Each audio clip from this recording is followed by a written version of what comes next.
നിങ്ങൾ തമ്മിൽ ശത്രുതയാണെന്നാ കരുതിയെ സ്നേഹത്തിൽ നിന്ന് ഉടുത്തിരിഞ്ഞ ശത്രുതയാണെന്ന് തിരിച്ചറിയാൻ രണ്ടാളും വൈകിപ്പോയി അല്ലേ നന്ദു? അവൻ നന്ദുവിനെ നോക്കിക്കൊണ്ട് അർജുനോട് പറഞ്ഞു. ബാക്കി മൂന്നും സാർ പറയുന്നത് പകപ്പോടെ കേൾക്കുകയാണ്. എന്നെങ്കിലും ഇവളെന്റെ സ്നേഹം തിരിച്ചറിയും എന്നെനിക്ക് വിശ്വാസമുണ്ടായിരുന്നു സർ. അർജുൻ ആത്മവിശ്വാസത്തോടെ പറഞ്ഞുകൊണ്ട് നന്ദുവിനെ നോക്കി കണ്ണിറുക്കി കാണിച്ചു. അതിനെ അവളും ചിരിച്ചു കാണിച്ചു. എന്തായാലും എല്ലാ പ്രശ്നങ്ങളും അവസാനിച്ചല്ലോ. നിന്റെ പെണ്ണിനെ നിനക്ക് തന്നെ കിട്ടിയല്ലോ. ഒക്കെ ദൈവത്തിന്റെ കളിയാ. എത്ര വെറുപ്പാണേലും ദേഷ്യാണേലും ഒന്നിക്കേണ്ടവരെ ഒന്നിക്കൂ. ഇനി അവിടെ ഇവിടെ കറങ്ങി ടൈം കളയാതെ പഠിച്ച് പാസ്സാവാൻ നോക്ക്. അടുത്ത ആഴ്ച എക്സാമാ വരാൻ പോകുന്നേ. എല്ലാവരും നന്നായി പഠിക്ക്. ബാക്കിയൊക്കെ പഠിത്തം കഴിഞ്ഞ് നോക്കാം. ശരി സർ. 5 പേരും ഒരുമിച്ച് പറഞ്ഞു. എന്നാ സമയം കളയണ്ട, ക്ലാസ്സിലേക്ക് വിട്ടോ. പറഞ്ഞുകൊണ്ട് മാധവ് അവിടെ നിന്നും നടന്നു. കുറച്ച് ദൂരം പിന്നിട്ടതും അർജുൻ സാറിന്റെ അടുക്കലേക്ക് ഓടി. സർ. എന്താ അർജുൻ? അത് പിന്നെ സർ, നന്ദു മീര എന്ന പെൺകുട്ടിയെ കുറിച്ച് പറഞ്ഞിരുന്നു. സാറിന്റെ അഭിപ്രായം അറിയാനൊരാഗ്രഹം. Green signal പ്രതീക്ഷിക്കാമോ? ഞാൻ ഗ്രീൻ സിഗ്നൽ അടിച്ചാലും മീര അടുപ്പിക്കുമെന്ന് സംശയമാണ്. എന്താവോ എന്തോ, അവൻ മേലോട്ട് നോക്കി പറഞ്ഞു. സാറിന് ഓക്കെ ആണെങ്കിൽ സാർ ഒന്നുകൊണ്ട് പേടിക്കണ്ട. എന്തിനും സപ്പോർട്ടായി ഞാനും നന്ദുവും ഉണ്ടാവും. എക്സാം കഴിഞ്ഞ് ഞങ്ങൾ അങ്ങോട്ട് പോകുന്നുണ്ട്. എന്ത് സഹായം വേണമെങ്കിലും ചെയ്യാം. ഓക്കെ? സഹായം വേണ്ടി വന്ന മുന്നും പിന്നും നോക്കാതെ ഞാൻ ചോദിച്ചോളാം. വിടർന്ന ചിരിയോടെ മാധവ് പറഞ്ഞതും അർജുൻ തലയാട്ടിക്കൊണ്ട് അവിടെ നിന്നും തിരിഞ്ഞു നടന്നു. പിറ്റേന്ന് വൈകുന്നേരം മാരിയും കിഷോറും അർജുനും ചന്ദ്രമാഷിന്റെ വീട്ടിലേക്ക് പുറപ്പെട്ടു. ശാരദെ, ആ ബക്കറ്റിൽ ഇത്തിരി വെള്ളം ഇങ്ങെടുത്തോ. വീടിന് സൈഡിലെ ഒഴിഞ്ഞ സ്ഥലത്ത് പച്ചക്കറിയുടെ വിത്ത് നട്ട് അതിനിത്തിരി വെള്ളമൊഴിക്കാൻ വേണ്ടിയാണ് ശാരദയോട് വെള്ളമെടുക്കാൻ പറഞ്ഞത്. കുറച്ചു കഴിഞ്ഞതും അവർ വെള്ളവുമായി വന്നു. ദാ മാഷെ വെള്ളം. എന്തായി, നട്ട് കഴിഞ്ഞോ? ആ, ഇന്ന് ഇത്രയും മതി, ബാക്കി പിന്നെ നോക്കാം എന്നും പറഞ്ഞ് അയാൾ നട്ടിക്ക് വെള്ളമൊഴിച്ചു തുടങ്ങിയതും പുറത്ത് വണ്ടിയുടെ ശബ്ദം കേട്ടു. ഇതിപ്പോ ആരായി ഈ സമയത്ത് എന്നും പറഞ്ഞുകൊണ്ട് അവർ ഉമ്മറത്തേക്ക് ചെന്നു. മുറ്റത്ത് കാറ് കണ്ട് അവർ പകപ്പോടെ നോക്കി. ആരാ ശാരദ വന്നത്? അപ്പോഴേക്കും വെള്ളം നനച്ചു കഴിഞ്ഞ് മാഷും അവർക്കൊപ്പം വന്നു നിന്നു. അറിയില്ല മാഷെ, ഞാനും അത് തന്നെയാ നോക്കുന്നേ. അപ്പോഴേക്കും 3 പേരും കാറിൽ നിന്നും ഇറങ്ങി. കണ്ടവരെ പരിചയമില്ലാത്തതിനാൽ 2 പേരും അവരെ സംശയത്തോടെ നോക്കി. ചന്ദ്രമാഷല്ലേ? അർജുൻ സംശയരൂപേണ ചോദിച്ചു. ആരാ? മനസ്സിലായില്ല. മാഷ് അവരെ വീക്ഷിച്ചുകൊണ്ട് പറഞ്ഞു. അറിയാൻ വഴിയില്ല, ഞങ്ങൾ കുറച്ച് ദൂരെന്നാ. ഹാ, എന്തായാലും നിങ്ങൾ അങ്ങോട്ട് കയറിയിരിക്ക്, ഞാൻ ഈ കാലൊന്ന് കഴുകി വരാം. പറഞ്ഞുകൊണ്ട് അയാൾ പൈപ്പിന്റെ ചോട്ടിലേക്ക് പോയി. 3 പേരും അകത്ത് കയറി വരാന്തയിലെ സിമെന്റ് തിട്ടയിൽ ഇരുന്നു. അപ്പോഴേക്കും മാഷ് കയറി വന്നു ചാരുകസേരയിലിരുന്നു. ശാരദെ, ഇവർക്ക് ഇത്തിരി കുടിക്കാൻ എന്തേലും എടുത്തോ. ഒത്തിരി ദൂരെ നിന്ന് വന്നതല്ലേ എന്ന് വിളിച്ചു പറഞ്ഞുകൊണ്ട് അവരെ നോക്കി. നിങ്ങൾ എന്നെ കാണാൻ തന്നെ വന്നതാണോ? അയാൾ വീണ്ടും ചോദിച്ചു. ഒരേ ചോദിക്കുന്നത് കൊണ്ട് ഒന്നും തോന്നരുത്. ഓർമ്മയിൽ ഈ മുഖങ്ങളൊന്നും തെളിഞ്ഞു വരുന്നില്ല, അതാ ചോദിച്ചേ. അയാൾ വല്ലായ്മയോടെ പറഞ്ഞു. ഇല്ല മാഷെ, ഞങ്ങൾ മാഷിനെ ആദ്യമായിട്ട് കാണുക. ആണോ? അല്ല. എന്നെ അറിയില്ലെങ്കിൽ പിന്നെ നിങ്ങൾ എന്തിനാ ഇവിടെ വന്നേ? ആരെങ്കിലും തിരക്കി വന്നതാണോ? അല്ല മാഷെ, ദേ ഇയാൾക്ക് മാഷിനെ അറിയാം, അങ്ങനെ വന്നതാ. മാരിയെ കാണിച്ചുകൊണ്ടവൻ പറഞ്ഞു. മാഷ അയാളെ സസൂക്ഷ്മം നോക്കി. ഇല്ല, എനിക്ക് പരിചയമുള്ള മുഖമല്ല. അയാൾ ഓർത്തു. എന്താ കാര്യം? എന്തിനാ വന്നേ? കാര്യമൊക്കെ ഉണ്ട് മാഷെ, പക്ഷെ എങ്ങനെ പറഞ്ഞു തുടങ്ങണം എന്നറിയില്ല. കേട്ട് കഴിഞ്ഞ മാഷിന്റെ പ്രതികരണം എങ്ങനെയായിരിക്കും എന്നോർത്ത് ഭയവുമുണ്ട്. അർജുൻ എളിമയോടെ പറഞ്ഞു. അർജുൻ അങ്ങനെ പറഞ്ഞതും കാര്യമറിയാനുള്ള വ്യഗ്രത അയാളിൽ കൂടി വന്നു. അർജുൻ മാരിയെ നോക്കി കണ്ണുകൊണ്ട് കാണിച്ചു. സർ, എന്റെ പേര് മാരി. ആദ്യം തന്നെ സാർ എനിക്ക് മാപ്പ് തരണം. വർഷങ്ങൾക്ക് മുമ്പ് ഞാൻ നിങ്ങൾക്കൊരു ദ്രോഹം ചെയ്തു പോയി. എന്റെ നിവർത്തികേട് കൊണ്ട് ചെയ്തു പോയതാണ്. അവന്റെ വാക്കുകൾ അയാളെ പരിഭ്രാന്തിയിലാക്കി. ഹൃദയം വല്ലാതെ പിടക്കുന്നു. എന്താകും ഇയാൾ പറയാൻ പോകുന്നത് എന്നറിയാതെ വെപ്രാളപ്പെട്ടു. കാര്യമറിയാനായി മാഷ് അയാളിൽ തന്നെ ദൃഷ്ടിയൂന്നി. കിഷോറാണെങ്കിൽ ആകെ മനസ്സ് കൈവിട്ട അവസ്ഥയാണ്. എന്തും സംഭവിക്കാം. ചിലപ്പോൾ എൻ്റെ മകളെ എന്നേക്കുമായി നഷ്ടപ്പെട്ടേക്കാം. ആലോചിച്ചപ്പോൾ അയാൾക്ക് വേദന തോന്നി. അപ്പോഴേക്കും ശാരദ അവർക്ക് കുടിക്കാനുള്ളതും കൊണ്ടുവന്നു കൊടുത്തു. അവിടെ നിന്നും പോയി. സാറ് വർഷങ്ങൾക്ക് മുമ്പ് അമ്പലത്തിൽ വെച്ച് നിങ്ങളുടെ 2 കുട്ടികളിൽ ഒരു കുട്ടിയെ കാണാതായിട്ടില്ലേ? കേട്ടതും അയാളുടെ ഹൃദയമിടിപ്പ് ഉയർന്നു വന്നു. തൽഫലം ശ്വാസത്തിന് വേഗതയേറി ഉണ്ട്. എന്റെ കുട്ടിയെ അന്ന് കാണാതായതാണ്. ഇന്ന് വരെ ഒരു വിവരവും കിട്ടിയിരുന്നില്ല. പെട്ടെന്ന് വെപ്രാളപ്പെട്ട് പറഞ്ഞതും അയാളുടെ ശബ്ദം വിറച്ചു പോയിരുന്നു. അന്ന് ആ കുട്ടിയെ അവിടെ നിന്നും എടുത്തത് ഞാനാണ്. എന്തിനെന്നറിയാതെ അയാളുടെ കണ്ണ് നിറഞ്ഞു തുളുമ്പി. പെട്ടെന്ന് അയാൾ മാരിയുടെ കോളറിൽ പിടിച്ചു. എവിടെ എന്റെ കുട്ടി? എന്തിനായിരുന്നു മഹാഭാവി എന്റെ കുട്ടിയെ എടുത്തത്? അതിനു മാത്രം എന്ത് ദ്രോഹമാ നിന്നോട് ഞാൻ ചെയ്തത്? ഇത്രയും കാലം എന്റെ കുട്ടിയോർത്ത് നേറി നേറി കഴിയേണ്ടി വന്ന ഒരച്ഛന്റെ അവസ്ഥ നിനക്ക് പറഞ്ഞാൽ മനസ്സിലാവില്ല. അയാൾ വിറക്കുകയായിരുന്നു. മാഷിന്റെ ദേഷ്യപ്പെട്ടുള്ള സംസാരം കേട്ട് ശാരദയും ഉമ്മറത്തേക്ക് എത്തിയിരുന്നു. കഥ എന്തെന്നറിയാതെ അവർ എല്ലാവരെയും പകച്ചു നോക്കി. അർജുൻ എണീറ്റ് മാഷിനെ ചേർത്ത് പിടിച്ചു. മാഷെ, മാഷൊന്ന് സമാധാനപ്പെടുക, ഇവിടെ ഇരിക്ക്, ഞങ്ങളൊന്ന് പറയട്ടെ എന്നും പറഞ്ഞ് കസേരയിലിരുത്തി. അയാൾ തളർച്ചയോടെ കസേരയിലേക്ക് ചാഞ്ഞുപോയി. കണ്ണുകൾ നിർത്താതെ ഒഴുകിക്കൊണ്ടിരുന്നു. മാരി അയാളുടെ കാൽക്കലിരുന്നു. എന്നോട് പൊറുക്കണം, തെറ്റുപറ്റിപ്പോയി. കുട്ടിയെ കൊണ്ടുപോകും വഴിയിൽ എനിക്ക് ആക്സിഡന്റ് പറ്റി കോമയിലായിരുന്നു. ഈ അടുത്ത ഓർമ്മ തിരിച്ചു കിട്ടിയത്. അപ്പൊ ഞാൻ ഇറങ്ങിയതാ നിങ്ങളെ മകളെ തേടി. അവസാനം അവളെ കണ്ടെത്തുകയും ചെയ്തു. പഴയ പോലെ ആരുമറിയാതെ കൊണ്ടുവരാൻ പറ്റില്ലല്ലോ. വലിയ പക്വത കൈവരിച്ചൊരു പെണ്ണായില്ലേ. അതുകൊണ്ട് തന്നെ അവളെ കണ്ടെല്ലാം അവളോട് തുറന്നു പറഞ്ഞു. ആദ്യം അവൾ വിശ്വസിച്ചില്ലെങ്കിലും കാര്യങ്ങളൊക്കെ പറഞ്ഞപ്പോൾ അവൾക്ക് ബോധ്യപ്പെട്ടു. ആരുമറിയാതെ അവളെ നിങ്ങളുടെ അടുത്തെത്തിക്കാം എന്ന് കരുതിയെങ്കിലും ദാ ഞാൻ ഇവരുടെ കയ്യിൽ പെട്ടുപോയി. ഇവരൊക്കെ ആരെന്ന മട്ടിൽ ശാരദയും മാഷും അർജുനെയും കിഷോറെയും ദയനീയമായി നോക്കി. പേടിക്കണ്ട മാഷെ, ഇത് കിഷോർ അങ്കിൾ. അന്ന് ഇയാള് കുട്ടിയെ കൊണ്ടുവന്ന് കൈനീട്ടിയത് അങ്കിളിന്റെ വണ്ടിക്കായിരുന്നു. പെരുമഴയത്ത് കരയുന്ന കുഞ്ഞുമായി വണ്ടിക്ക് കൈനീട്ടിയ ആളെ കണ്ടില്ലെന്ന് നടിക്കാൻ ഭദ്രമ്മയെ കൊണ്ട് പറ്റിയില്ല. ബസ് കിട്ടുന്നിടത്ത് ഇറക്കാമെന്നും പറഞ്ഞ് അയാളെ വണ്ടിയിൽ കയറ്റി. കുഞ്ഞിനെ ഭദ്രമ്മ വാങ്ങി. പിന്നെ വണ്ടിയിൽ നിന്ന് ഇറങ്ങുന്ന സമയത്താണ് ഇയാൾക്ക് ആക്സിഡന്റ് ആവുന്നത്. പോലീസ് കേസ് പ്രശ്നമൊക്കെ തലയിലേറ്റാൻ വയ്യാത്തോണ്ട് ഇവർ ഹോസ്പിറ്റലിൽ പോയില്ലായിരുന്നു. മക്കളില്ലാത്തവർക്ക് ദൈവം കൊണ്ടുവന്നു കൊടുത്ത കുഞ്ഞായി കണ്ട് ഇവർ ആ കുഞ്ഞിനെ സ്വന്തം മോളെ പോലെ വളർത്തി. ആ കുഞ്ഞിനോട് പോലും പറഞ്ഞിട്ടില്ലായിരുന്നു. കാരണം ആ കുട്ടിയെ നഷ്ടപ്പെടുത്താൻ അവർക്ക് വയ്യായിരുന്നു. അത്രയ്ക്കും അവൾ അവരിൽ വേരുറച്ചു പോയിരുന്നു. പറഞ്ഞത് വിശ്വസിക്കാനാവാതെ നിറഞ്ഞൊഴുകുന്ന കണ്ണുമായി മാഷും ശാരദയും നന്ദിയോടെ കിഷോറിന് മുന്നിൽ കൈകൂപ്പി നിന്നു. എങ്ങനെ നന്ദി പറയണമെന്ന് അറിയില്ല സർ. എൻ്റെ മോളെ ഇത്രയും കാലം ഒരു കഷ്ടപ്പാടും അറിയിക്കാതെ ഒരച്ഛൻ്റെയും അമ്മയുടെയും സ്നേഹം കൊടുത്ത് വളർത്തിയില്ലേ. ഞാനിവിടെ മകളെയോർത്ത് നേറി നേറി കഴിഞ്ഞെങ്കിലും എൻ്റെ മോൾ അവിടെ രാജകുമാരിയെ പോലെയല്ലേ കഴിഞ്ഞത്. എവിടുന്നോ കളഞ്ഞു കിട്ടിയ കുട്ടിയെ ഇത്രയും നന്നായി നോക്കിയിട്ടുണ്ടെങ്കിൽ നല്ലൊരു മനസ്സിനുടമയ്ക്കേ കഴിയൂ. വാക്കുകൾ കൊണ്ടുള്ള നന്ദിയൊന്നും അതിന് പകരമാവില്ല എന്നെനിക്കറിയാം. അയാൾ കിഷോറിന്റെ കൈകൾ കൂട്ടിപ്പിടിച്ച് നെറ്റിയിൽ വെച്ച് കൊണ്ട് പറഞ്ഞു. രണ്ടുപേരും കരയുകയായിരുന്നു. ആ രംഗം എല്ലാവരിലും വേദന നിറച്ചു. കരച്ചിൽ ഒന്നടങ്ങിയതും മാഷ് പറഞ്ഞു, അല്ല ആരുവിന് നിങ്ങൾ എന്തു പേരാ വിളിക്കുന്നേ? നന്ദന കിഷോർ സൗമ്യമായി പറഞ്ഞു. എന്റെ കുട്ടിയെ എനിക്കൊന്ന് കാണണം. ഇത്തിരിയുള്ളപ്പോ കണ്ടതല്ലേ. ഇപ്പൊ എങ്ങനെ ഇരിക്കുമെന്നോ ആരെ പോലെയെന്നോ ഒന്നും അറിയില്ല. എങ്കിലും എന്റെ അച്ഛമോളെ പോലെ ആയിരിക്കും. അവർ ടിൻസല്ലേ. അപ്പോ അവളെ പോലെയാകും. എനിക്ക് കാണണം എന്റെ കുട്ടിയെ, എനിക്ക് കാണണം. അയാൾ പദം പറഞ്ഞുകൊണ്ടിരുന്നു. കുറച്ചു നേരത്തെ മൗനത്തിനു ശേഷം അർജുൻ പറഞ്ഞു, മാഷിന്റെ മോളെ കാണിച്ചു തരുന്നതിൽ ഞങ്ങൾക്കൊരു പ്രശ്നവുമില്ല. പക്ഷേ എന്നേക്കുമായി ഭദ്രയിൽ നിന്നും അവളെ പിരിച്ചാൽ അതവർക്ക് താങ്ങാൻ പറ്റില്ല. ഇത്രയും കാലം നിങ്ങളെ മകളെ സംരക്ഷിച്ച് അവർക്ക് നിങ്ങൾ അങ്ങനെ ഒരു വേദന കൊടുക്കുന്നത് ശരിയാണോ? അതുകൊണ്ട് നിങ്ങൾ രണ്ടുപേരും അങ്കിളിന്റെ കൂടെ വന്ന് നിൽക്കാമോ? അപ്പോ നിങ്ങൾക്ക് മോളെയും കാണാം. ഭദ്രമ്മയ്ക്ക് മോളെ എപ്പോഴും അടുത്തു തന്നെ കാണുമല്ലോ. പെട്ടെന്നവർ അങ്ങനെ പറഞ്ഞപ്പോൾ മാഷിന് എന്ത് പറയണമെന്ന് അറിയില്ലായിരുന്നു. എങ്കിലും മോളെ ഒരു നോക്ക് കണ്ടാ മതി എന്ന മാത്രയിൽ അയാൾ അവരുടെ കൂടെ പോവാൻ സമ്മതിച്ചു. അങ്ങനെ മാഷും ശാരദയും അവരുടെ കൂടെ പോവാനായി ഇറങ്ങി. ഇറങ്ങുന്നതിന് മുമ്പ് അമ്പിളിയെ വിളിച്ച് ഈ സന്തോഷം അറിയിക്കാൻ അവർ മറന്നില്ല. വർഷങ്ങൾക്ക് മുമ്പ് കാണാതായ തന്റെ അനിയത്തി കുട്ടിയെ കിട്ടിയതിൽ ആ ചേച്ചിയുടെ ഹൃദയവും അത്രമേൽ സന്തോഷത്തിലായിരുന്നു. വൈകുന്നേരം ഒരു ചായയൊക്കെ കുടിച്ചു നന്ദു ഭദ്രയുടെ മടിയിൽ കിടന്ന് TV കാണുകയായിരുന്നു. അപ്പോഴാണ് കതക് തുറന്ന് കിഷോർ അകത്ത് കയറിയത്. കിഷോറിനെ കണ്ടതും ഭദ്രയുടെ ഹൃദയമിടിപ്പേറി. ഏട്ടാ, എന്തായി? അവരെ കണ്ടോ? എന്തു പറഞ്ഞു? എൻ്റെ മോളെ അവർ കൊണ്ടുപോവോ? എനിക്ക് എൻ്റെ മോളെ നഷ്ടപ്പെടുന്നത് ചിന്തിക്കാൻ കഴിയില്ല ഏട്ടാ. അവളുടെ വാക്കുകൾ കരച്ചിലിന്റെ വാക്കോളം എത്തി നിന്നു. അമ്മയുടെ പരിഭ്രാന്തി കണ്ട് ഇന്ദു മടിയിൽ നിന്നും എഴുന്നേറ്റിരുന്നു. മമ്മ എന്തൊക്കെയായി പറയുന്നേ? നിങ്ങളെ വിട്ട് ഞാൻ എങ്ങോട്ട് പോവാനാണ്? നിങ്ങളാണ് എൻ്റെ മമ്മയും പപ്പയും. അതങ്ങനെ തന്നെ മതി. ആ പറഞ്ഞത് ഇടുത്തി പോലെ വീണത് മാഷിന്റെയും ശാരദയുടെയും ഹൃദയത്തിലേക്കാണ്. തന്റെ മകൾ. അയാൾ അവളെ കണ്ണിറച്ചു നോക്കി. അവൾ അങ്ങനെ പറഞ്ഞതിൽ ഒരു തെറ്റുമില്ല. അവരത്രയും സ്നേഹം കൊടുത്താണ് അവർ അവളെ വളർത്തിയതെന്ന് അവർക്ക് ബോധ്യമായിരുന്നു. ശാരദ വിറക്കുന്ന കാലടിയോടെ അവളുടെ അടുത്തേക്ക് നടന്നു. നന്ദുവാണെങ്കിൽ ഇവർ ആരൊക്കെയെന്ന പകപ്പിൽ നിൽക്കുവാണ്. അർജുന്റെ പിന്നിലായി മാരിയെ കണ്ടതും അവൾക്ക് ഏകദേശം കാര്യങ്ങൾ മനസ്സിലായിരുന്നു. അവൾ അവരെ തന്നെ തുറച്ചു നോക്കി. ആ സമയത്ത് അവളുടെ ഭാവം എന്തെന്ന് മനസ്സിലായില്ല. ഒരുതരം ദയനീയതയോ നിർവികാരതയോ അങ്ങനെ എന്തൊക്കെയോ ആണ്.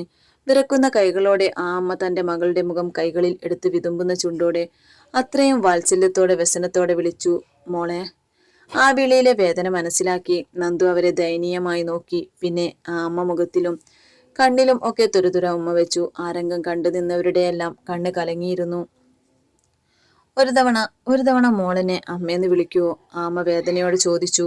അമ്മേ. ആ ഒരവസ്ഥയിലും ആ വിളി ആ അമ്മയുടെ മനസ്സിന് കുളിരേകി. പിന്നെ മാഷിന്റെ അരികെ ചെന്നു സ്നേഹത്തോടെ അച്ഛ എന്ന് വിളിച്ചപ്പോൾ അയാളുടെ കണ്ണും നിറഞ്ഞു പോയിരുന്നു. അയാൾ അവളെ തന്റെ നെഞ്ചോട് ചേർത്ത് പിടിച്ചു. ആരു മോളെ എന്നും പറഞ്ഞ് ആ നെറ്റിയിൽ ഒന്ന് മുത്തി. ഇരു കണ്ണുകൾ അടച്ചുകൊണ്ട് അവൾ അതിനെ സ്വീകരിച്ചു. ഇന്നു മുതൽ നന്ദുവിന് അച്ഛനമ്മമാർ ഒന്നല്ല രണ്ടാണ്, അർജുൻ കാര്യഗൗരവത്തോടെ പറഞ്ഞതും അവൾ ചിരിച്ചു കാണിച്ചു. പിന്നെയും അവർ എന്തൊക്കെയോ സംസാരിച്ചു. എന്നാ ഞാൻ പോവാണ്, മാരി എല്ലാവരോടും പറഞ്ഞുകൊണ്ട് അവിടെ നിന്നും നടന്നു. ഒന്ന് നിന്നേ എന്നും പറഞ്ഞ മാഷ് അയാൾക്ക് മുന്നിൽ ചെന്നുകൊണ്ട് രണ്ടു കൈകൂപ്പി. വർഷങ്ങൾക്ക് ഇപ്പുറമാണെങ്കിലും എൻ്റെ മോളെ തിരിച്ചു തരാൻ തോന്നിയ മനസ്സിന് ഒരുപാട് നന്ദി. അതിനയാൾ ഒരു ചിരി മറുപടി നൽകി അവിടെ നിന്നും പോയിരുന്നു. അന്ന് രാത്രി മാഷും ശാരദയും അവിടെ തങ്ങി. സ്വന്തം മകളെ സ്നേഹിച്ചും താലോലിച്ചും ഊട്ടിയും ഉറക്കിയും ആ ദിവസം അവർ സന്തോഷമുള്ളതാക്കി. പിറ്റേന്നവർ പോവാനായി ഒരുങ്ങി. മോളെ ആരു, നീ ഞങ്ങളുടെ വീട്ടിലേക്ക് വരുന്നില്ലേ? മാഷിന്റെ ചോദ്യം കേട്ട് ഭദ്രയ്ക്ക് അസ്വസ്ഥത തോന്നി. പേടിക്കണ്ട, ഞാനിവളെ എന്നേക്കുമായി കൊണ്ടുപോകുന്ന കാര്യം പറഞ്ഞതല്ല. അവളുടെ ജനിച്ച നാടും വീടും ഒക്കെ കാണണ്ടേ അവൾക്ക്. മോളെ ഞങ്ങൾ നിർബന്ധിക്കില്ല, മോൾക്ക് താല്പര്യമുണ്ടെങ്കിൽ വാ, 2 ദിവസം അവിടെ നിന്ന് വരാം. അയാൾ പ്രതീക്ഷയോടെ ചോദിച്ചു. ഞാൻ വരാം അച്ഛാ, പക്ഷെ ഇന്നല്ല, ഒരു ദിവസം ഞാൻ അങ്ങോട്ട് വരും നിങ്ങളുടെ കൂടെ. 5-6 ദിവസമെങ്കിലും നിന്നിട്ടേ തിരിച്ചു പോരൂ. ഇപ്പൊ രണ്ടാളും സന്തോഷത്തോടെ പൊയ്ക്കോളൂ. അതെ, അങ്ങോട്ട് മാത്രല്ല, നിങ്ങൾക്ക് ഇങ്ങോട്ടും എപ്പോ വേണേലും വരാം, എത്ര ദിവസം വേണേലും ഇവിടെ തങ്ങാം. ഇത് നിങ്ങളുടെയും കൂടെ വീടാ, കിഷോർ സന്തോഷത്തോടെയും സമാധാനത്തോടെയും പറഞ്ഞു. എന്തുകൊണ്ടോ അയാളുടെ മനസ്സിന് അത്രയും ആശ്വാസമായിരുന്നു. ഇത്രകാലം ഭയന്നാ ജീവിച്ചത്, ഇനി അതിന്റെ ആവശ്യമില്ലല്ലോ. അയാൾ ഓർത്തുപോയി. ഓക്കെ സാർ, ഞങ്ങൾ വന്നോളാം, മോളെ കാണണമെന്ന് തോന്നുമ്പോഴൊക്കെ വന്നോളാം. സാറല്ല, എന്നെ കിച്ചു എന്ന് വിളിച്ചാൽ മതി മാഷി. അതിനയാൾ പുഞ്ചിരിച്ചുകൊണ്ട് എല്ലാവരോടും യാത്ര പറഞ്ഞു പോയി. പെരുമഴ തോർന്ന ആശ്വാസം തോന്നി ഭദ്രയ്ക്ക്. സന്തോഷം കൊണ്ടവർ നന്ദുവിനെ ഇറുക്കെ പുണർന്നു. അർജുൻ അവരുടെ സ്നേഹം കണ്ട് അങ്ങനെ നിന്നുപോയി. ആരു, എന്നാ ഞാനും ഇറങ്ങട്ടെ, അവളെ കളിയാക്കി കണ്ണിറുക്കിക്കൊണ്ട് അവൻ പറഞ്ഞു. നീ എന്താ എന്നെ വിളിച്ചേ? അവൾ നെറ്റി ചുളിച്ചുകൊണ്ട് ചോദിച്ചു. ആരൂന്ന്. മാഷ് മോൾക്കിട്ട പേര് അരുണിമയെന്നാ, ഇനി ഞാൻ തന്നെ അങ്ങനെ വിളിക്കൂ. അവൻ പറഞ്ഞത് കേട്ടവൾ കൂർപ്പിച്ചു നോക്കി. എന്തേ, വിളിക്കുന്നതിൽ മോൾക്ക് വല്ല പ്രശ്നമുണ്ടോ? ഇല്ലെന്ന് തലയാട്ടി അവൾ. എന്നാ അങ്കിളെ ആന്റി ഞാൻ ഇറങ്ങി പറഞ്ഞുകൊണ്ടവൻ കാറിനടുത്തേക്ക് നടന്നു. അവന് പിറകെ അവളും പുറത്തേക്ക് ഇറങ്ങി. ഡാ ഒന്ന് നിന്നേ. കാറിൽ കയറാൻ ഒരുങ്ങിയതും നന്ദുവിന്റെ വിളി കേട്ടവൻ തുറന്നു വെച്ച ഡോറ് അടച്ചുകൊണ്ട് അതിൽ ചാരി നിന്നു. എന്ത്? അവൻ സംശയത്തോടെ അവളെ നോക്കി. അത് പിന്നെ താങ്ക്സ്, ഇത്രയും വലിയൊരു കാര്യം കൈകാര്യം ചെയ്തതിന് ഒരുപാട് നന്ദി. അതിന് നന്ദിയുടെ ആവശ്യമൊന്നും വേണ്ട. എന്റെ ഒറിജിനൽ അമ്മായിയപ്പനെ കാണാൻ എനിക്കും പൂതി തോന്നി, അതാ ഇറങ്ങി തിരിച്ചത്. എന്തായാലും നീ ഹാപ്പി അല്ലേ? അതുകൊണ്ട് ഞാനും ഹാപ്പി, അവൻ മറ്റാരും കേൾക്കാതെ മെല്ലെ പറഞ്ഞു. അതിനവൾ അവനെ നന്ദിയോടെ നോക്കി ചിരിച്ചു. അപ്പോ ഓക്കെ ബൈ, കാണാം. അതിനവൾ തലയാട്ടി. ശേഷം അവൻ അവിടെ നിന്നും പോയി. എക്സാം കാര്യങ്ങളുമൊക്കെയായി ആഴ്ചകൾ കടന്നുപോയി. ഇന്ന് കോളേജിൽ ലാസ്റ്റ് ഡേ ആണ്. എല്ലാവരും എക്സാം ഒക്കെ കഴിഞ്ഞ് സന്തോഷത്തിലാണെങ്കിലും എല്ലാവരെയും പിരിയേണ്ടി വന്നതിൽ സങ്കടമുണ്ട്. എങ്കിലും അവസാന ദിവസം അവർ അടിച്ചുപൊളിക്കാൻ തീരുമാനിച്ചു. അങ്ങനെ പാട്ടും ഡാൻസും ഒക്കെയുമായി അഖിലും അർജുനും തന്റെ പ്രണയിനികൾക്കൊപ്പം സല്ലപിച്ചും ഏറെ സന്തോഷത്തോടെ കോളേജിന്റെ പടിയിറങ്ങി. കോളേജ് കഴിഞ്ഞതുകൊണ്ട് തന്നെ 2 ദിവസം മാഷിന്റെ വീട്ടിൽ പോയി നിൽക്കാമെന്ന് പറഞ്ഞ് ഭദ്രയിൽ നിന്നും സമ്മതം വാങ്ങിയിരുന്നു. കിഷോറിന് അവളെ തനിച്ചുവിടാൻ ധൈര്യമില്ലാത്തത് കൊണ്ട് തന്നെ അർജുനെ കൂടി അവളുടെ ഒപ്പം പറഞ്ഞു വിട്ടു. ബുള്ളറ്റിന്റെ പിറകിൽ അവനെയും കെട്ടിപ്പിടിച്ച് തണുത്ത കാറ്റും ആസ്വദിച്ചുകൊണ്ടാണ് പോക്ക്. എന്താണ് മാഡം, ഇന്ന് നല്ല ഹാപ്പി ആണല്ലോ? അവൻ പിരികുമ്പൊക്കി ചോദിച്ചു. അത് പിന്നെ, നിന്റെ കൂടെ ബൈക്കിൽ ഇങ്ങനെ കെട്ടിപ്പിടിച്ചിരിക്കുമ്പോൾ സന്തോഷിക്കുകയല്ലാതെ സങ്കടപ്പെടണോ? നീ എൻ്റെ കൂടെ ഇങ്ങനെ ഉണ്ടെങ്കിൽ എന്ന് ഞാൻ സന്തോഷവതിയായിരിക്കും. എന്തോ തന്നോട് എനിക്ക് വല്ലാത്ത പ്രണയം തോന്നുന്നു. അവളുടെ സംസാരം കേട്ട് അവന്റെ മനസ്സിൽ കുളിരുകൂരി. എങ്കിലും അവനവളെ കളിയാക്കി. എന്തോ? എങ്ങനെ? ആരാ ഈ പറയുന്നേ? എന്നെ കൊല്ലാക്കൊല ചെയ്ത ആളാ, അവൻ പരിഭവത്തോടെ പറഞ്ഞു. പറഞ്ഞിട്ട് കാര്യമില്ല, അതൊക്കെ ഒരു കാലം. അവൾ നെടുവീർപ്പിട്ടു. ഓരോന്നും പറഞ്ഞും ഇക്കിളിപ്പെടുത്തിയും നുള്ളിയും തലോടിയും അവൾ ആ യാത്ര മനോഹരമാക്കി. അവരവിടെ എത്തുമ്പോഴേക്കും ഉച്ചയായിരുന്നു. അവർക്ക് വേണ്ടി ശാരദ സദ്യയും പായസവും ഒക്കെ ഒരുക്കിയിരുന്നു. അവരവരെ സ്വീകരിച്ചിരുത്തി ഭക്ഷണമൊക്കെ കൊടുത്തു. ആ അമ്മയും അച്ഛനും മോളെ സ്നേഹം കൊണ്ട് പൊതിയുകയായിരുന്നു. അതൊക്കെ കണ്ട് അർജുൻ സന്തോഷിച്ചു. അവൾക്ക് രണ്ടുപേർക്കുമായി 2 റൂം അവർ റെഡിയാക്കിയിരുന്നു. ഭക്ഷണം കഴിച്ച് കുറച്ച് നാട്ടുവർത്താനൊക്കെ പറഞ്ഞു. മക്കൾക്ക് വിശ്രമിക്കണമെങ്കിൽ മുകളിൽ 2 റൂം റെഡിയാക്കിയിട്ടുണ്ട്, ചെന്ന് ഒന്ന് കിടക്ക്, യാത്രാക്ഷീണം മാറട്ടെ. ശാരദ പറഞ്ഞതിന് അതേന്ന് തലയാട്ടിക്കൊണ്ട് 2 പേരും മുകളിലേക്ക് നടന്നു. ആ സമയം അവൾ അവന്റെ കൈകോർത്ത് പിടിച്ചിരുന്നു. അവരുടെ സംസാരത്തിനിടയിൽ കാട്ടിലകപ്പെട്ടതും അവളെ താലി കെട്ടിയതുമടക്കം സകല കാര്യങ്ങളും പറഞ്ഞിരുന്നു. അതുകൊണ്ട് തന്നെ അവരെ മുകളിലേക്ക് വിടാൻ അവർ ഭയപ്പെട്ടില്ല. ആരും അറിഞ്ഞില്ലെങ്കിലും അവളവന്റെ ഭാര്യയാണെന്നുള്ള സമാധാനം ഉണ്ടായിരുന്നു അവർക്ക്. ഡാ, ഞാൻ എന്ത് ഭാഗ്യവതിയാ, പ്രതീക്ഷിക്കാത്ത ഭാഗത്ത് കൂടിയല്ലേ എനിക്ക് ഓരോ സൗഭാഗ്യങ്ങൾ വരുന്നേ. സ്നേഹനിധിയായ 2 അമ്മ, 2 അച്ഛൻ, പിന്നെ എന്നെ ജീവനോളം സ്നേഹിക്കുന്ന ഭർത്താവ്. ഇതിൽ പരം ഇനി എനിക്ക് എന്താണ് വേണ്ടത്? എല്ലാം കൊണ്ടും ഞാനിപ്പോൾ വളരെയധികം സന്തോഷവതിയാണ്, പറഞ്ഞുകൊണ്ടവൾ അവന്റെ ചുമലിലേക്ക് ചാന്നു. പെട്ടെന്നവൻ അവളെ തന്റെ മുന്നിലേക്ക് നീക്കി നിർത്തി. എന്തോ ആ പെണ്ണിനോട് അവന് വല്ലാത്ത ഇഷ്ടം തോന്നി. ഏറിയ വാത്സല്യത്തോടെയും പ്രണയത്തോടെയും അവളുടെ കണ്ണുകളിലേക്ക് നോക്കി. ആ സമയം അവളുടെ കണ്ണുകൾ പൂർണ്ണചന്ദ്രനെ പോലെ തിളങ്ങി. പതിയെ അവൻ അവളെ തന്നിലേക്ക് അടുപ്പിച്ചുകൊണ്ട് ആ കണ്ണുകളിൽ ചുണ്ടു ചേർത്തു. അവൻ അവളെ ചുംബനങ്ങൾ കൊണ്ട് മൂടാൻ തോന്നി. ഇളം പിങ്ക് നിറത്തിലുള്ള ചുണ്ട് ചെക്കന്റെ വീക്ക്നെസ് ആണല്ലോ. അത് കണ്ടാ പിന്നെ ചെക്കൻ മതിമറന്നു പോകുമല്ലോ. പതിയെ കണ്ണുകളിൽ നിന്നും അവന്റെ ചുണ്ടുകൾ അവളുടെ അതിരത്തിൽ തൊട്ടതും അവൾ കോരിത്തെരിച്ചു പോയി. പതിയെ അവയെ നാവിനാൽ തഴുകി. കീച്ചുണ്ടുകൾ അവൻ മെല്ലെ നുണഞ്ഞതും അവളുടെ കൈകൾ അവന്റെ ഷർട്ടിൽ മുറുകി. കീച്ചുണ്ടിൽ നിന്നും മേൽചുണ്ടിലേക്ക് ചേക്കേറിയതും പതിയെ അവളും അവന്റെ ചുണ്ടുകൾ നുണഞ്ഞു തുടങ്ങിയിരുന്നു. അവളുടെ ആ നീക്കം അവനിൽ എന്തെന്നില്ലാത്ത വികാരം ഉടലെടുപ്പിച്ചു. പരസ്പരം വിട്ടുപോരാൻ മനസ്സനുവദിക്കാത്ത അത്രയും വന്യമായൊരു ചുംബനം. അവളിൽ നിന്നുള്ള ചെറു ശബ്ദങ്ങൾ അവനിൽ ഹരം കൊള്ളിച്ചു. അവന്റെ കൈകൾ അവളുടെ ശരീരത്തിൽ ആകെ ഓടി നടന്നു. അവന്റെ കൈ അവളുടെ മാറിലേക്ക് അടുത്തതും ഇപ്രാവശ്യം അവളത് തടഞ്ഞില്ല. ആ സമയം അവളുടെ മനസ്സും എന്തിനൊക്കെയോ വേണ്ടി തുടിച്ചിരുന്നു. പതിയെ അവൻ അവളുടെ ഉയർന്നു താഴ്ന്ന മാറിൽ അവന്റെ കൈകൾ അമർന്നു. ഇരുമാറും അവൻ മാറി മാറി തഴുകി. ഒരു നിമിഷം അവൾ പുളഞ്ഞുപോയി. പറഞ്ഞറിയിക്കാൻ പറ്റാത്തൊരു വികാരം അവളിൽ പൊതിയുന്നത് അവൾ അറിയുന്നുണ്ടായിരുന്നു. തൽഫലം ഇരു കൈകൾ കൊണ്ടവനെ ഇറുക്കത്തിൽ പിടിച്ചുകൊണ്ടവനെ അവളിലേക്ക് അടുപ്പിച്ചു. അവളിൽ നിന്നും ശീൽക്കാര ശബ്ദം പുറത്തു വന്നതും അവൻ അവളെ ഇരു കൈകൾ കൊണ്ട് കോരിയെടുത്ത് ബെഡിൽ കിടത്തി. ബെഡിൽ കിടന്ന് ഞെരിപിരിക്കൊള്ളുന്ന അവളെ കണ്ടതും അവന് നിയന്ത്രണം വിട്ടിരുന്നു. പെട്ടെന്നവൻ അവളിലേക്ക് ചാഞ്ഞുകൊണ്ട് അവളുടെ കഴുത്തിൽ മുഖം പൂഴ്ത്തി. ആ പ്രവൃത്തിയിൽ അവളൊന്ന് നീങ്ങിപ്പോയി. ഇന്നേ വരെ അനുഭവിക്കാത്തൊരു അനുഭൂതി ഇരുവരിലും പടർന്നു. അവന്റെ കൈകൾ അവളുടെ ടോപ്പിനുള്ളിലൂടെ അവളുടെ മൃദുലമായ വയറിൽ തഴുകി. അവളുടെ നാഭിച്ചുവയിൽ കൈകടത്തിയതും വയറൊന്ന് ഉൾവലിച്ചുകൊണ്ട് അവളൊന്ന് പുളഞ്ഞുപോയി. അവളുടെ കൈകൾ അവന്റെ ശരീരത്തിൽ പോറലേൽപ്പിച്ചു. കഴുത്തിലും ചെവിക്ക് പിന്നിലും ഒക്കെ അവൻ നാവിനാൽ തഴുകി. പെട്ടെന്നവൻ അവളുടെ ടോപ്പിന്റെ സിബ് താഴ്ത്തി. ഇന്നറിനുള്ളിൽ ഇടതിങ്ങിയ മാറ് കണ്ടതും അവന്റെ മുഖം അതിലേക്ക് പൂഴ്ത്തി വെച്ചുകൊണ്ടവിടം നനഞ്ഞു. അവൾ വീണ്ടും വീണ്ടും അവനെ അവളിലേക്ക് കൂടുതൽ വലിച്ചടുപ്പിച്ചു. 2 പേരും സുഖാനുഭൂതിയിലേക്ക് കൂപ്പുകുത്തും മുമ്പേ അവന്റെ ഫോൺ റിങ് ചെയ്തതും മനസ്സില്ലെങ്കിൽ കൂടിയും അവൻ അവളിൽ നിന്ന് വിട്ടുമാറി. ആ ഒരു അനുഭൂതിയിൽ അവൾ അതേ കിടത്തം കിടന്നു. ശ്വാസമൊന്ന് വരുതിയിലാക്കിക്കൊണ്ട് അവൻ കോൾ എടുത്തു. Hello uncle. ആ മോനെ, എന്തായി? അവിടെ എത്തിയിട്ട് വിളിക്കാന്ന് പറഞ്ഞ് മോള് വിളിച്ചില്ലല്ലോ, എന്തുപറ്റി? മക്കൾ അവിടെ എത്തിയോ? ആ അങ്കിൾ എത്തി, ഫുഡൊക്കെ കഴിച്ചു. ഇവരോട് കുറച്ച് സംസാരിച്ചിരുന്നപ്പോൾ വിളിക്കാൻ വിട്ടുപോയി കാണും, പറഞ്ഞുകൊണ്ടവൻ ബെഡിൽ കിടന്നവളെ നോക്കി കണ്ണിറുക്കിക്കൊണ്ട് പറഞ്ഞു. ശരി മോനെ. അല്ല, മോളെവിടെ? നന്ദു ബാത്റൂമിലാ അങ്കിൾ, ഇറങ്ങിയാൽ വിളിക്കാൻ പറയാം. വേണ്ട മോനെ, ഞാൻ ചോദിച്ചെന്നേ ഉള്ളൂ. പിന്നെ നിങ്ങൾ നാളെ തന്നെ വരില്ലേ? ഇടയിൽ ഭദ്രമ്മയുടെ ചോദ്യം കേട്ടതും അർജുൻ ചിരിച്ചുകൊണ്ട്, പേടിക്കണ്ട ആന്റി, ഞങ്ങൾ നാളെ തന്നെ വരും. ഓക്കെ ബൈ പറഞ്ഞവൻ ഫോൺ കട്ട് ചെയ്തു. അവളിലേക്ക് പ്രണയത്തോടെ നോക്കി. അവളുടെ സിബ് ഓപ്പൺ ആണെന്ന് കണ്ടതും അവൻ അവൾക്കരികിലേക്ക് നടന്നു. ഡി, നിന്റെ ഈ കിടപ്പിന്റെ കൺട്രോള് കളയിക്കുന്നുണ്ട് ആണോ? എന്നാ വാ. അവൾ അവനെ അവളിലേക്ക് ക്ഷണിച്ചു. എന്തുകൊണ്ടോ ആ നിമിഷം അവൾക്ക് അവനിൽ അലിയാൻ തോന്നി. എങ്കിലും അർജുൻ സംയമനം പാലിച്ചു, അതിനെ തടഞ്ഞു. വേണ്ടടാ, അത് ശരിയാവില്ല. 4 ആൾ അറിഞ്ഞ് നിന്റെ കഴുത്തിൽ താലി കെട്ടുന്ന അന്ന് മതി അതൊക്കെ. അതാണ് ശരി. അവൾക്ക് നിരാശ തോന്നിയെങ്കിലും അവൻ പറഞ്ഞതിൽ കാര്യമുണ്ടെന്ന് അവൾക്കും തോന്നി. ടോപ്പിന്റെ സിബ് ശരിയാക്കി അവൾ എഴുന്നേറ്റു. ഹെഡ് റെസ്റ്റിൽ ചാരിയിരുന്നു. അവനും അവളുടെ അടുത്തിരുന്നു. പാറിപ്പറന്ന അവളുടെ മുടികൾ അവൻ ചെവിക്ക് പിറകിലേക്ക് മാറ്റിവെച്ചു. അവൾ അവനെ തന്നെ നോക്കിയിരിക്കുവാണ്. എന്താടി നീ ഇങ്ങനെ നോക്കുന്നേ? മുമ്പ് കണ്ടിട്ടില്ലാത്ത പോലെ. ഹേയ്, ഒന്നുമില്ല, ചുമ്മാ. അവൾ ചുമലനക്കിക്കൊണ്ട് പറഞ്ഞു. Arjun, I love you, I love you so much. അവൾ അത്രയും പ്രണയാർദ്രമായി പറഞ്ഞു. അവനിലേക്ക് ചാഞ്ഞിരുന്നു. Love you to. ഈ നന്ദൂട്ടിയെ എനിക്കെന്റെ ജീവനേക്കാളേറെ ഇഷ്ടമാണെന്നും പറഞ്ഞുകൊണ്ട് ആ നെറ്റിയിൽ ഒരു ഉമ്മയും കൊടുത്തു. അപ്പുറത്തെ റൂമിലേക്ക് പോയി. ഉള്ളിൽ നുരഞ്ഞു പൊങ്ങിയ പ്രണയത്തോടെ അവൾ അവനെ നോക്കി അങ്ങനെ കിടന്നു. ചന്ദ്രമാഷി വിളിച്ചു പറഞ്ഞതിനനുസരിച്ച് രാവിലെ മാധവും വിനുവും കൂടി മാഷിന്റെ വീട്ടിലേക്ക് പുറപ്പെട്ടു. കോളേജ് അടച്ചതുകൊണ്ട് മാധവും നാട്ടിലേക്ക് പോയിരുന്നു. കാണാതായ തന്റെ മകളെ വർഷങ്ങൾക്കിപ്പുറം കിട്ടിയ സന്തോഷ വാർത്ത മുമ്പേ അറിയിച്ചതാണ്. അവളെ കൊണ്ടുവരുമ്പോ വിനുവിനെ വിളിക്കണമെന്ന് അവൻ പറഞ്ഞേൽപ്പിച്ചിരുന്നു. അച്ചുവും ആരുവും ടിൻസാണല്ലോ, അപ്പോ കാണണമെന്നൊരാഗ്രഹം. അങ്ങനെ ഇന്നലെ അവർ വന്നപ്പോ തന്നെ മാഷി വിളിച്ചു പറഞ്ഞിരുന്നു.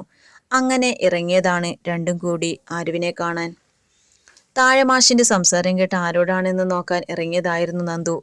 നല്ല കേട്ടുപരിചയമുള്ള സൗണ്ടാണല്ലോ എന്നോർത്തവൾ ഉമ്മറത്തേക്ക് ചെന്നു. നന്ദുവിനെ കണ്ടതും മാധവ് പകച്ചുകൊണ്ട് എണീറ്റു. ഡാ നന്ദു, താനെന്താ ഇവിടെ? മാധവ് പറയുന്നത് കേട്ടാണ് വിനു തലയുയർത്തി നോക്കിയത്.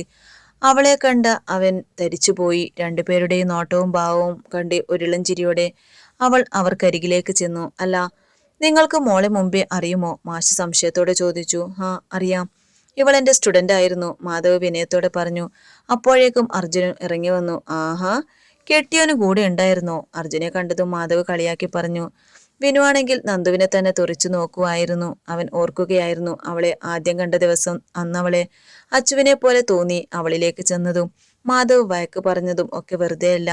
അന്നെനിക്ക് അങ്ങനെ തോന്നിയത് അവൻ മനസ്സിൽ മൊഴിഞ്ഞു. മാധവിന് കൈകൊടുത്ത ശേഷം അർജുൻ വിനുവിനായി കൈനീട്ടി. അനക്കമേധം കൂടാതെ തറഞ്ഞു നിൽക്കുന്നവനെ മാധവ് അന്താളിപ്പോടെ നോക്കി. പിന്നെ അവനെ തട്ടി വിളിച്ചു. ഡാ. അവന്റെ വിളിയിലാണ് അവൻ ഓർമ്മകൾ വിട്ടിറങ്ങിയത്. താൻ എന്താടോ പകൽക്കിനാവ് കാണുവാണോ? ഹേയ് അല്ല, അവൻ വെപ്രാളത്തോടെ പറഞ്ഞു. ഞാൻ ഓരോന്ന് ഓർത്തുപോയതാ. അതെന്താണെന്ന് മനസ്സിലായതും മാധവ് അവനെ ചേർത്ത് പിടിച്ചു. അല്ല, സാറിന് എങ്ങനെയാ മാഷിന്റെ പരിചയം? അവിടുള്ള സിമെന്റ് ബെഞ്ചിൽ ഇരുന്നു കൊണ്ട് അവനോട് ചോദിച്ചു. നന്ദു മാഷിന്റെ പിറകിലായി കസേരയിൽ പിടിച്ചു നിന്നു. നന്ദുവിനെ കാണുമ്പോഴൊക്കെ വിനുവിന്റെ ഉള്ളം സന്തോഷിക്കുന്നത് അവൻ അറിയുന്നുണ്ടായിരുന്നു. അവളെ കാണുമ്പോൾ അച്ചു മുന്നിൽ വന്ന് നിൽക്കും പോലെ തോന്നുക, അവളോട് ചേർന്നിരിക്കാനൊക്കെ തോന്നുന്നുണ്ട്. പെട്ടെന്ന് അർജുനെ ഓർമ്മ വന്നതും അവൻ ആ നോട്ടം മാറ്റി. എനിക്കല്ല അർജുൻ, ദാ ഇവനിക്കാണ് മാഷിനെ കൂടുതൽ പരിചയം. മാഷിന്റെ മോൾ അച്ചുവിന്റെ പ്രാണനായിരുന്നു ഇവൻ. എന്തോ വിധി അവളെ അവനിൽ നിന്നും അകറ്റി.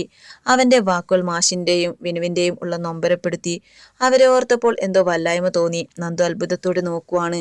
എന്ത്, മീരക്കുട്ടിയുടെ അച്ചുവാണോ എന്റെ സഹോദരി? അവൾ പകപ്പോടെ ചോദിച്ചു. വിനു അതിന് ചിരിച്ചു കാണിച്ചു. അല്ല, മോൾക്ക് എങ്ങനെ മീരെ പരിചയം? അയാൾ സംശയം മറച്ചു വെക്കാതെ തന്നെ ചോദിച്ചു.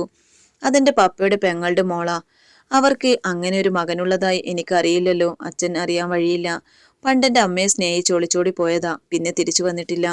ഞാൻ കുറച്ചുനാൾ മുമ്പേ തറവാട്ടിൽ പോയിരുന്നു. അപ്പോഴാ ബിനുവേട്ടനെ കണ്ടതും അച്ചുവിനെ കുറിച്ച് അറിഞ്ഞതൊക്കെ. എന്നാലും അവൾ എന്റെ കൂടെ പിറന്നവളാണെന്ന് ഒരിക്കലും കരുതിയില്ല.